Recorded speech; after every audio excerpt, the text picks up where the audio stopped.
Bulavinaka, and a very good afternoon to you all. It's wonderful to be with you on day 3 of my northern tour to celebrate such an important win for your community and for your school.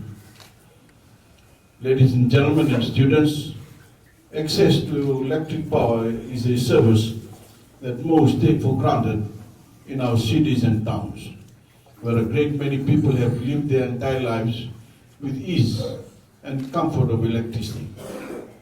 That life-changing convenience has now come to Navatu Secondary School. With this over $179,878 investment from my government, your communities and school are safer. Your children's future is brighter. And Fiji is a stronger nation for having unlocked more of your people's potential. You will experience the benefits of reliable power supply every hour of every day in innumerable ways. Your children can complete their homework into the evening, even after the sun has set.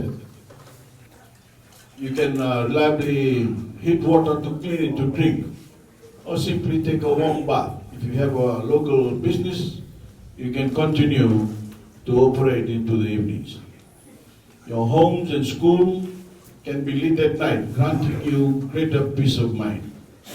You can operate refrigerators that can keep fish and produce fresh and chilled. You can plug into the national television network through Voreqe, which this morning we will commission to stay abreast of the most important issues of the day and cheer on our athletes, including both our women and men's rugby and football sides. And you are now spared from the uncertainty of intermittent power supply, the cost of keeping candles and kerosene lamps on standby, and the poor health effects of smoke exposure from burning firewood. To put it simply, you can advance on the same foundation as the rest of the country and make the most of the knowledge-based society we are creating in Fiji. My commitment as your Prime Minister is to extend electricity access to every home in Fiji by 2026.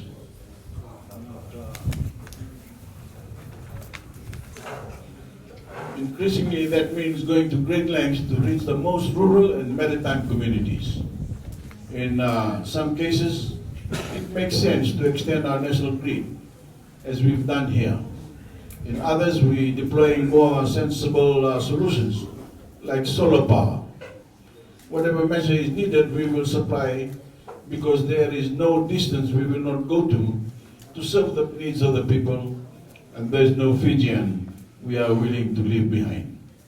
As we energize all of Fiji, we are also moving the country towards the net zero carbon emissions. As you may know, human-driven emissions are the cause of climate change, which is the reason why the seas are rising and cyclones like Winston are becoming more severe. And as I'm sure you have seen, Fiji has taken a big role in the world stage to tackle the climate crisis. That means we are demanding action from larger countries abroad and leading by example at home. Most of our energy in Fiji already comes from renewable resources. We have dams across the country that generate what is called hydroelectric power, which we harness and deploy nationwide. But we also rely on fossil fuels that we import from overseas. These are not only expensive, but as we all understand, they are also terrible for the planet and for our environment.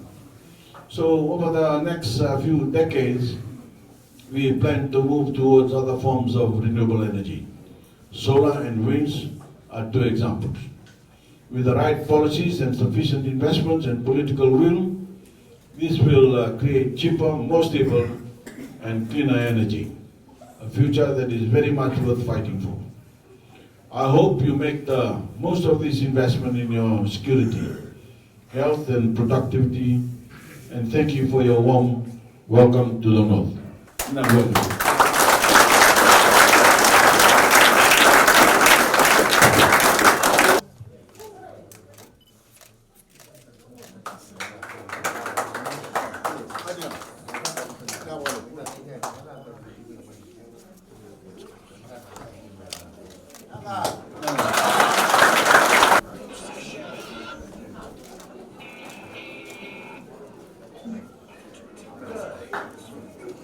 Laka.